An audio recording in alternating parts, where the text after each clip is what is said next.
Fala galera, professor Rian Gerais com mais uma questãozinha de português dentro da nossa página Professor Rian Gerais dentro do Facebook. Vamos a ela? Mais uma questãozinha de quê? CESP, essa banca que aterroriza todo mundo. Vamos tornar essa questão fácil. Vem comigo, gente. Por um lado, estabelece-se uma compreensão de que o incremento de ciência e tecnologia é algo determinante ou até mesmo fundamental para um desenvolvimento econômico e social satisfatório, além de ser politicamente neutro e desprovido de normatividade. A partícula C, ligada ao verbo estabelece, denota a indeterminação do sujeito desta forma verbal. Bom, galera, para quem lembra, quem já está acompanhando o nosso projeto desde o início, lá na primeira questão que nós trabalhamos, nós vimos isso, a questão da partícula C. O que acontece? Quando a gente trabalha a partícula C dentro do português, ela pode estabelecer vários papéis. Ela pode ser PIS, PA, PIV, ou seja, partícula passivadora, partícula de indeterminação de sujeito, pronome reflexivo, partícula integrante do verbo. Vamos ver como que isso funciona. Neste caso, preste atenção no trecho, vai. Por um lado, estabelece-se uma compreensão. Quando eu explico isso, eu sempre tento ver o seguinte. Existe a questão do verbo e tentar entender quem é o sujeito desse verbo. Eu vou jogar dois exemplos aqui para a gente analisar. Dá uma olhadinha aqui, ó. Falou-se a verdade. Na frase falou-se a verdade, percebam, eu estou dizendo quem foi que falou a verdade?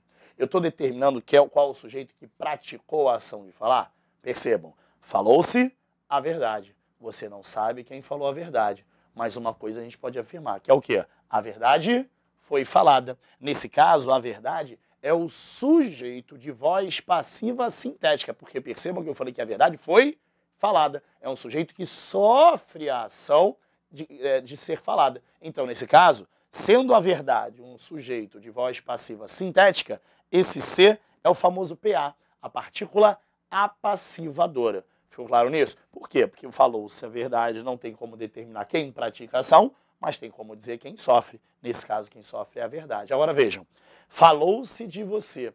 No caso, falou-se de você, não tem como eu fazer essa inversão puxando o pronome você para sujeito. Por quê? Porque ele está preposicionado. E nós sabemos que o sujeito é um termo regente, ou seja, ele nunca pode ser preposicionado, porque todo termo preposicionado é o quê?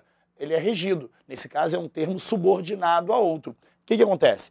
Esse de faz com que o você, proíbe o você de exercer esse papel de sujeito. Então, nesse caso, você tem como determinar quem falou de você? Não. Nesse caso, o sujeito é o quê? Indeterminado. E, consequentemente, esse C é a famosa PIS, partícula de indeterminação do sujeito. Entendendo essa questão de PIS e PA, vamos jogar isso lá na questão? O trecho que eu me refiro é esse aqui, ó. Por um lado, estabelece-se uma compreensão. Quando eu falo estabelece-se uma compreensão, nesse caso, você sabe quem estabelece uma compreensão?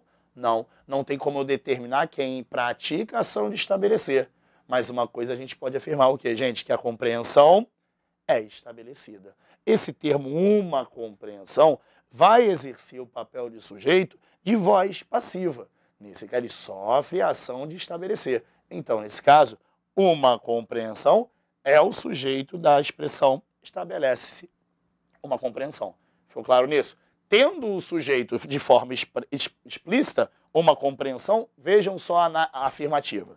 A partícula C, ligada ao verbo estabelece, denota a indeterminação do sujeito dessa forma verbal. Isso é verdade? Não. A afirmativa está o quê? Errada, porque uma compreensão é o sujeito. Então vamos botar lá que a afirmativa está o quê?